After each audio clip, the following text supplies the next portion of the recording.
In December 1978, 6 men walked into an airport and walked out with the biggest pile of cash anyone in America had ever stolen. Millions of dollars, plus a fortune in gold and jewels, gone in about an hour. And here's the dark part. Almost none of the men involved lived long enough to spend it. Every word of this really happened. John F. Kennedy Airport, New York.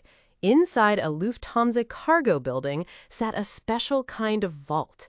Money flown in from overseas, used American bills shipped back from Germany, piled up here before going to the banks. Untracked, unmarked cash, sometimes millions of dollars, just sitting overnight in one room. For most people, that's a fun fact. For the New York mob, it was the score of a lifetime.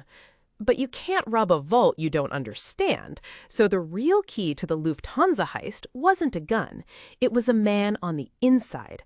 An airport worker named Louis Werner, drowning in gambling debts, knew the schedule. When the cash arrived, where it sat, and how thin the security really was.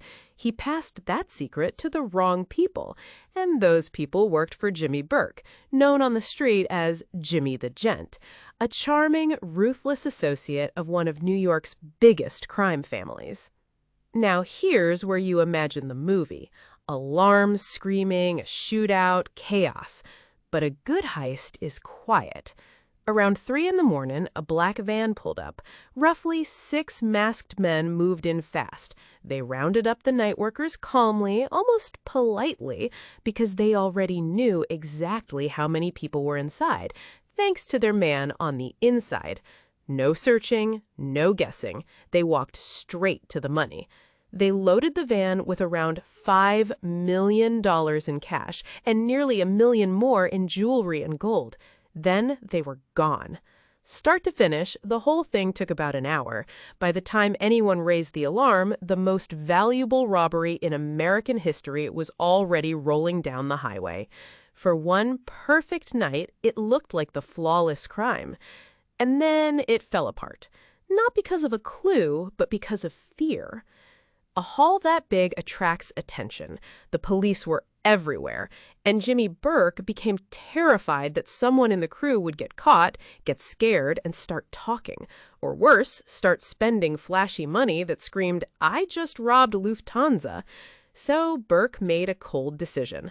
To make sure no one could ever testify against him, the people connected to the heist began to disappear. One by one, over the months that followed, the men who had touched that money were silenced. The very crew that pulled off the perfect score became the loose ends that had to be erased. It worked in the most chilling way possible. With almost everyone gone, the case went cold. Only the inside man, Louis Werner, was convicted in those early years. Jimmy Burke was never charged for the robbery itself. And the money? Almost none of it was ever found. No stacks of bills, no recovered gold. It simply melted into the underworld and vanished. Decades later, the law took one more swing. In 2015, an aging mobster was finally put on trial, accused of being part of the crew. After all those years, he was found not guilty. So, officially, to this day, no one has truly answered for the Lufthansa heist. So that's the darker cousin of the perfect crime. A robbery so smooth it looked flawless, undone not by brilliant detective work, but by the very people who pulled it off. Millions in cash and gold, gone forever. And a lesson the movies love to skip.